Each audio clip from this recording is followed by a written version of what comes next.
My name is Ashley, and this is Ashley in Africa.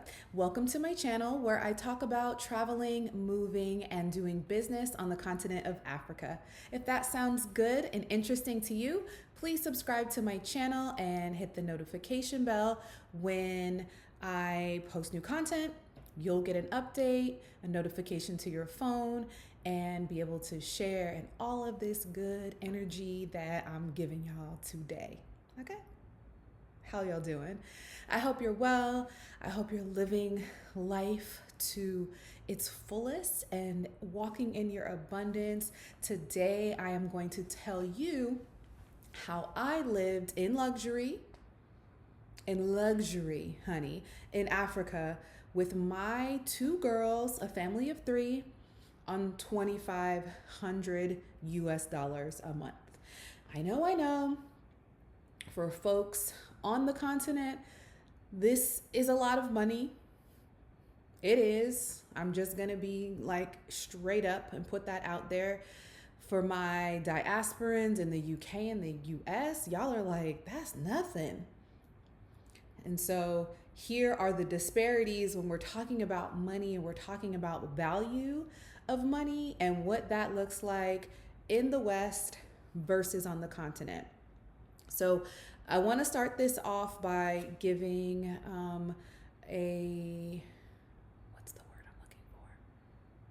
Giving a disclaimer that I am not rich. I am not receiving any type of alimony or anything that made it so easy for me to be able to live on $2,500 a month and not work. So if you were able to see some of my other videos, the year that I spent in Tanzania was a sabbatical year for those in the West that are familiar, where I decided I was going to leave the workplace, not really voluntarily. I mean, with the lockdowns and everything that happened in 2020, I became a full-time mom because schools were closed and that was my only option. I just decided to do it in a beautiful country where I wouldn't have to be locked up in my house all day.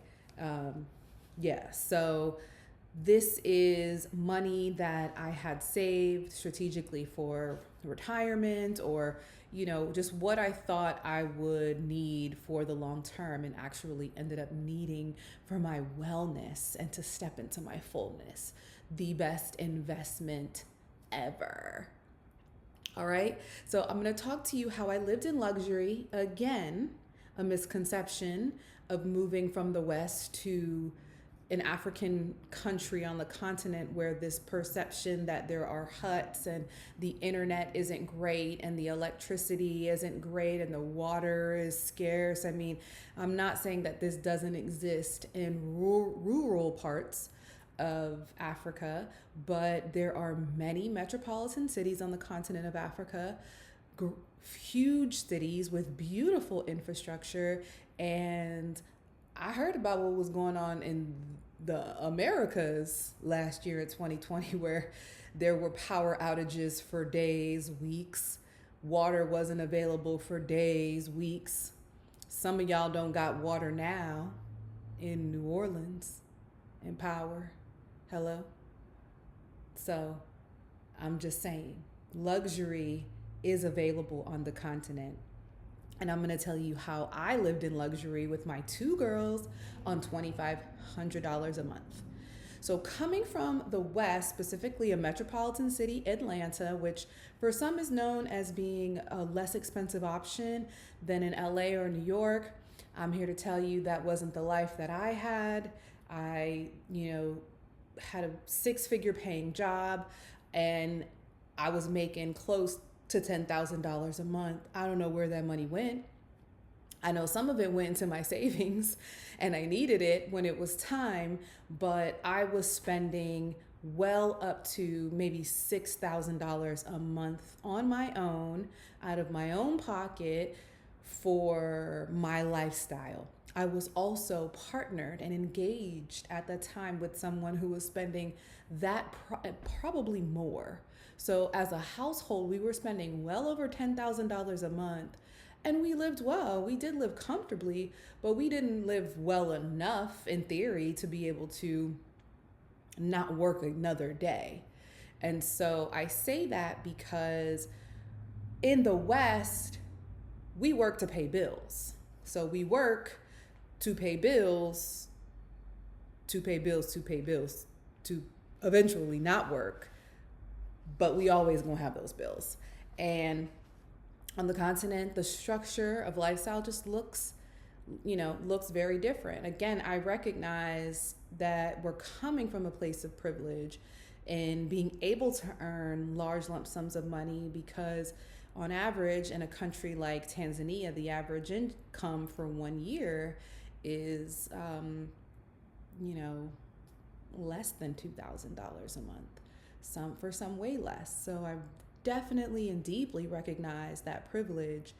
And this video specifically for the diasporans is to really let you know how far your money can go to really give you the lifestyle that you're working so hard for in the future that you might not make it to because you're working so damn hard that heart disease and diabetes and all the other stuff that comes with living in the West is doing to you.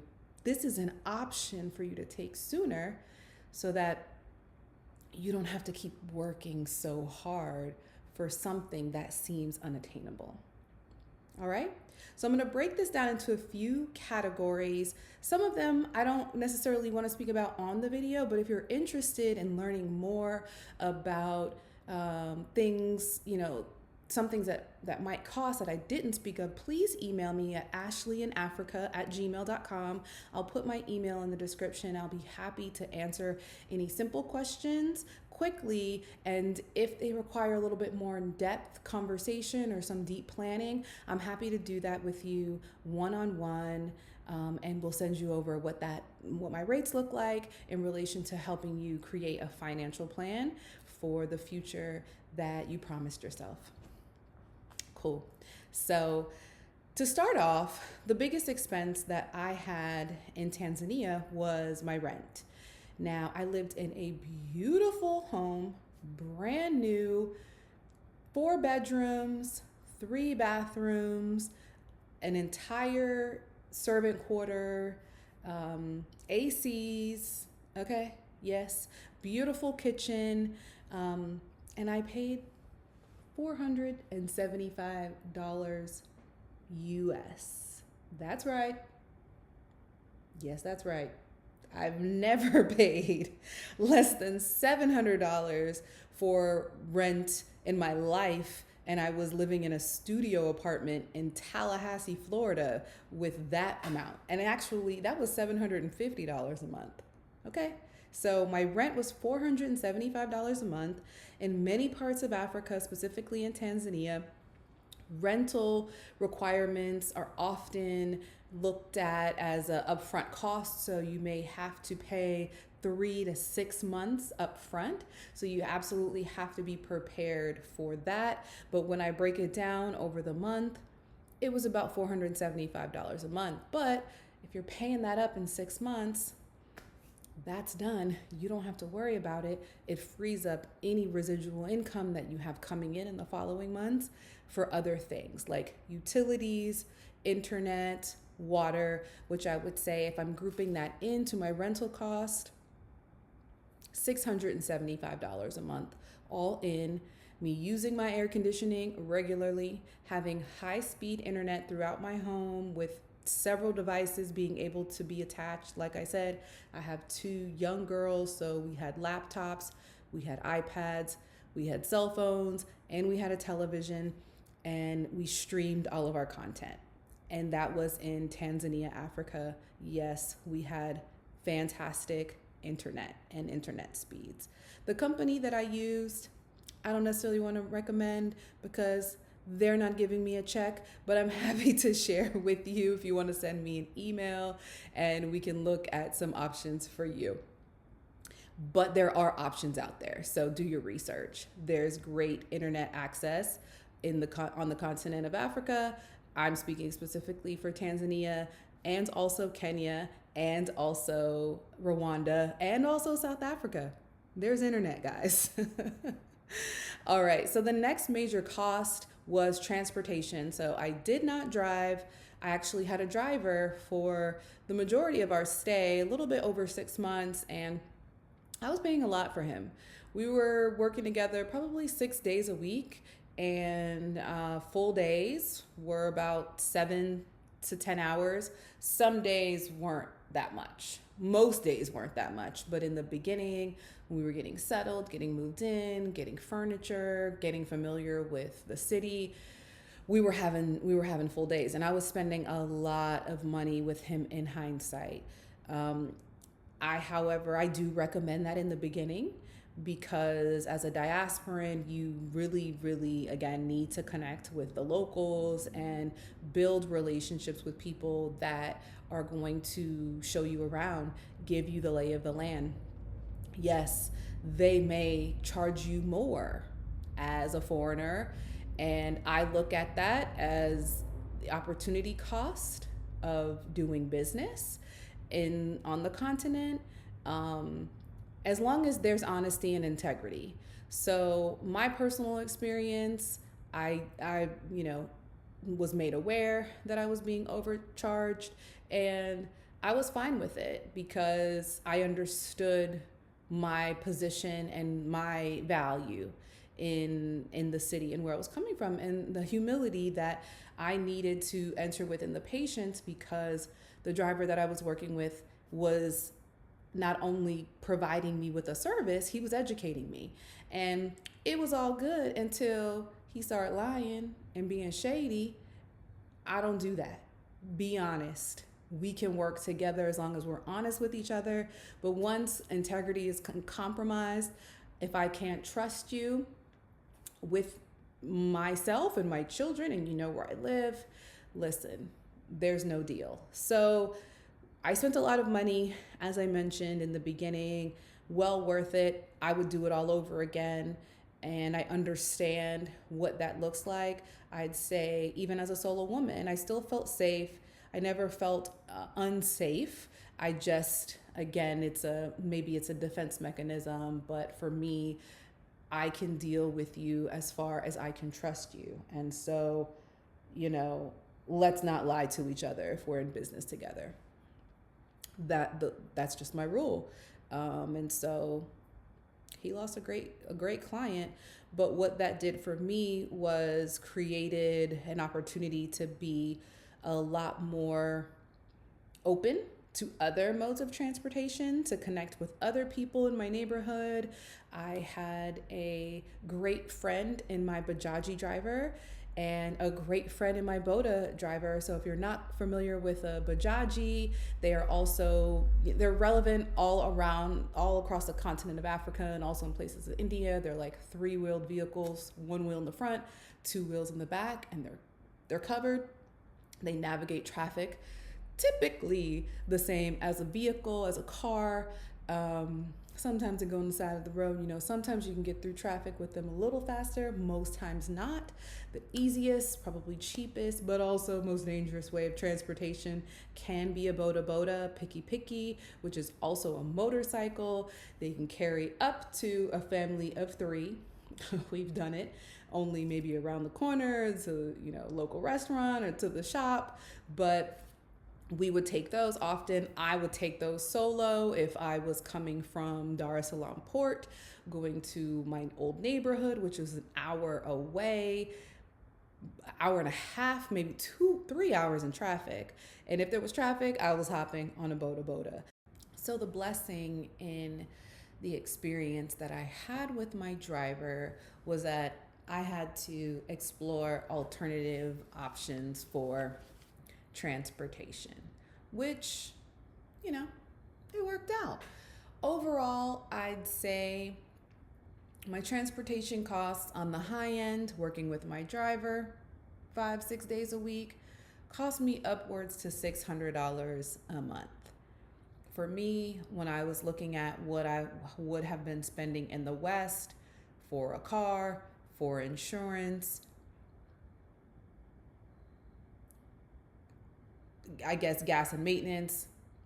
In the West, I had an electric car, so that wasn't necessarily my personal experience, but for $600 a month in a new place not having to worry about where I was going, parking, any of that.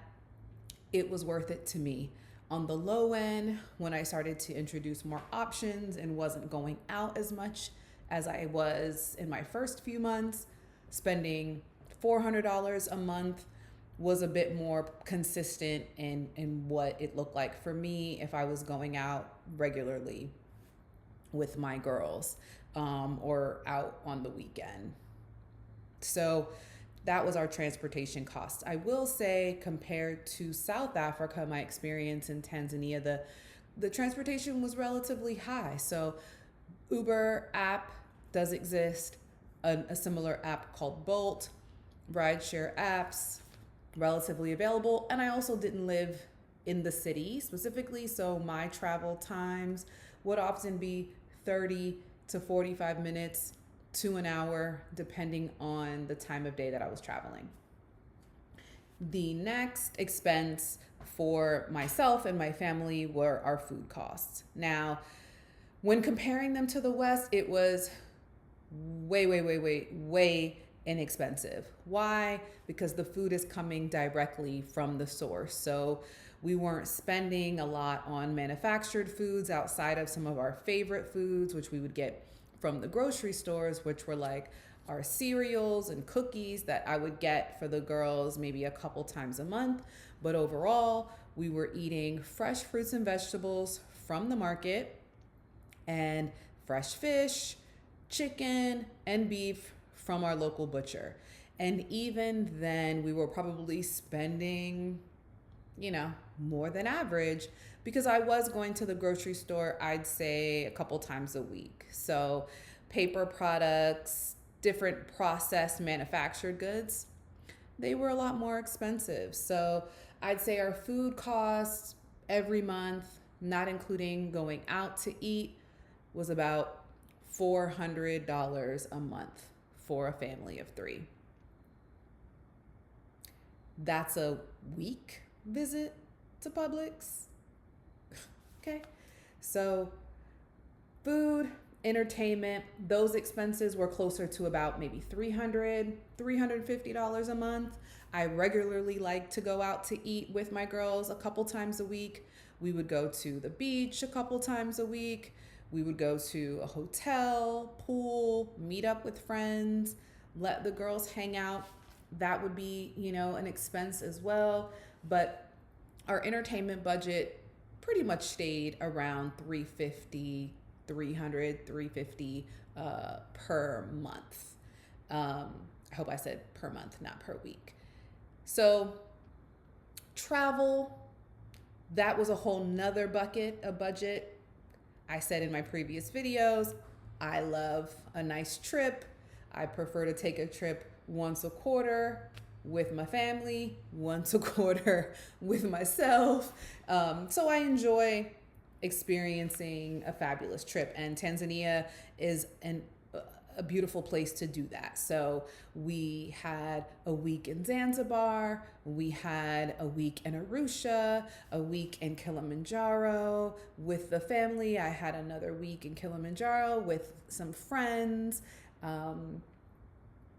I had several weeks in South Africa, some weekends in Zanzibar. So I took full advantage of my travel budget, and I did that by saving every month and putting an extra $300 to $400 a month into that bucket. Okay. And the one thing that I didn't mention was our Dada, our lovely house help, friend, sister, our Dada. Now, this is a concept that many of us Black Americans can't even fathom.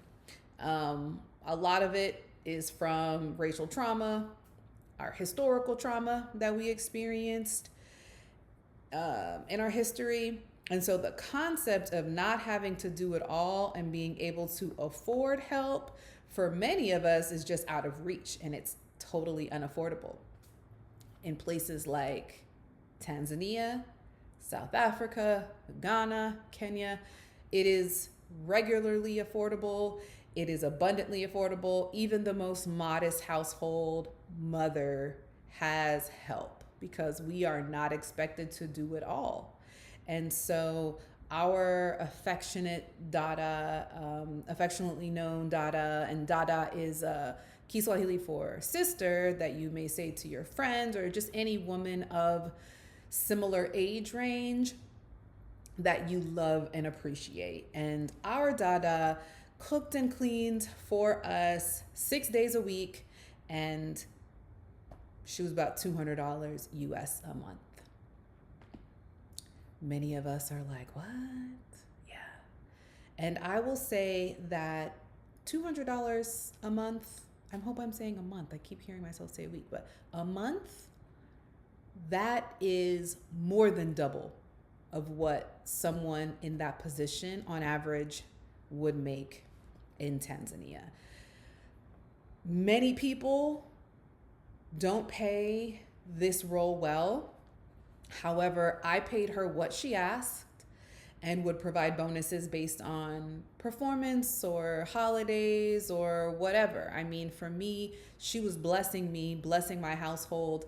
I found it appropriate to bless her. She also had a commercial cleaning business that was affected because of the pandemic. So I knew that this was not a role that she wanted to do forever. So I wanted to be able to support her enough so that she could support the other people that were still very close to her in her business. And I also did this by referring her business on to other diasporans that were looking for deep cleaning services. And it was a mutually beneficial relationship. So, you know, we can talk about that specifically, I think, in, on why this is appropriate. And again, I think it's just something that we specifically as Black women haven't been exposed to in America, because I will say my Black, British, Jamaicans, like they grew up with servants. They called them servants or help, house help.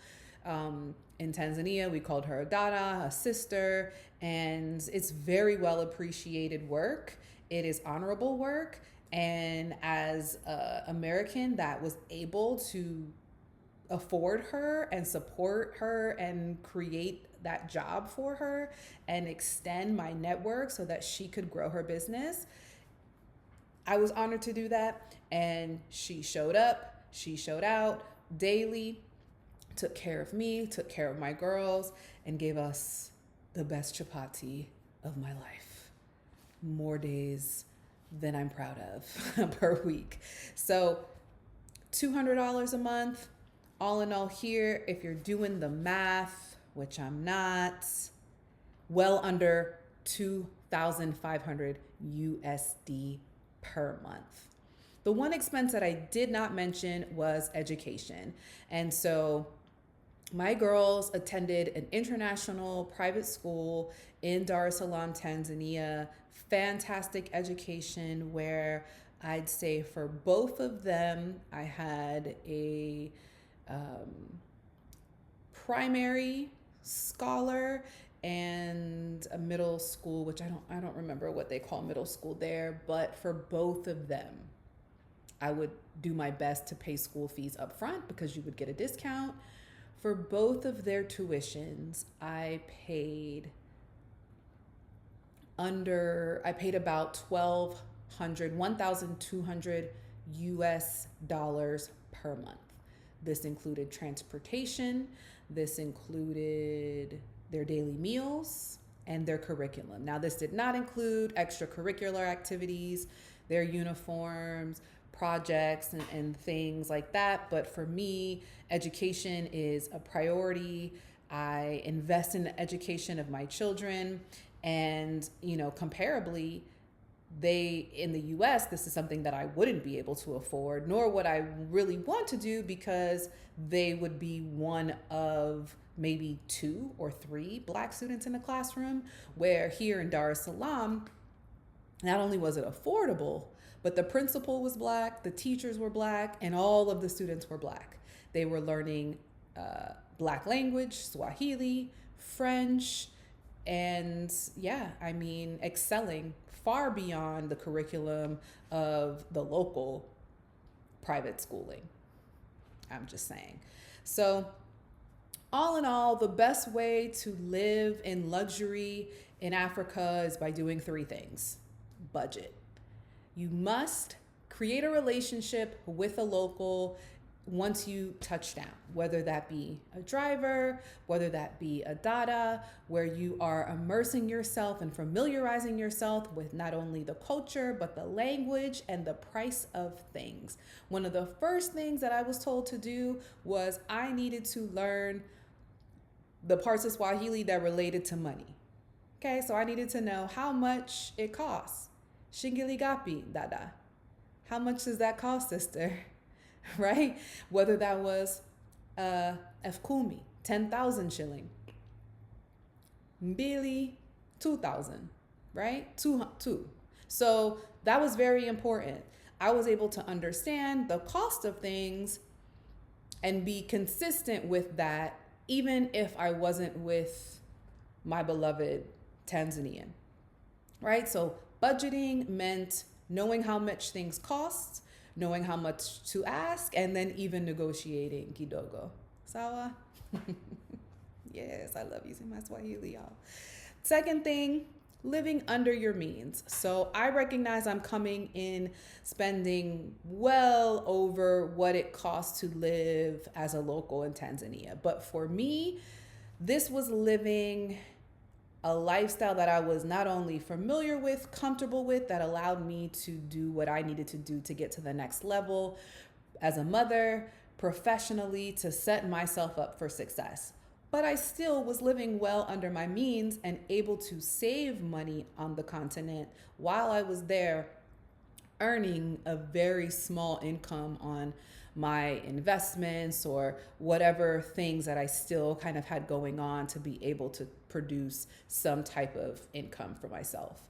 I was living under my means. So I wasn't going out to clubs and buying bottles and trying to flex and buying custom dresses every week. Yeah, I did that. I for sure, patronized locals and injected money into the economy, but I wasn't operating as a tourist. I was operating as I was living there, being very conscious of what I could afford and what I wanted to spend. Even my big, beautiful home, I furnished as I went. I wasn't overwhelmed and trying to furnish a 4-bedroom house in a couple months. I went as I went, as I could afford to budget that into what I was able to spend. And once I left, I was able to rent it out furnished and produce income. So, just set me up for a better situation long term. Set yourself up with some passive income as well. So my last video, I talked about 5 really low cost businesses to do while you're on the continent.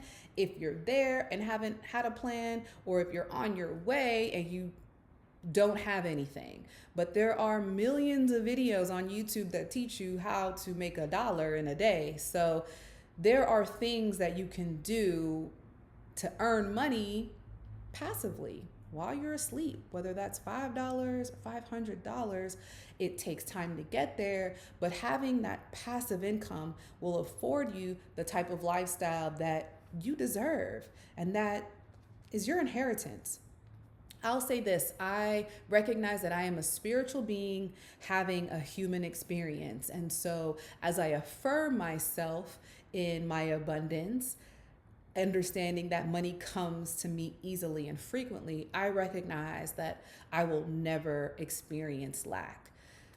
I understand coming from the West and seeing what the spirit of money has on so many of us, constantly having stress and worry and fear and anxiety and lack around money, that perpetuates that spirit in a negative way, which makes it so that we'll never have enough.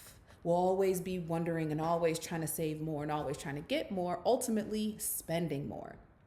So finding out what your relationship with money looks like now, right? Like prior to you going into a new environment that does afford a lifestyle of abundance, you must create a positive relationship with money, walking in your abundance, walking in your fullness, to know that you are a creator, you are of a creator's loins, so you'll never be without.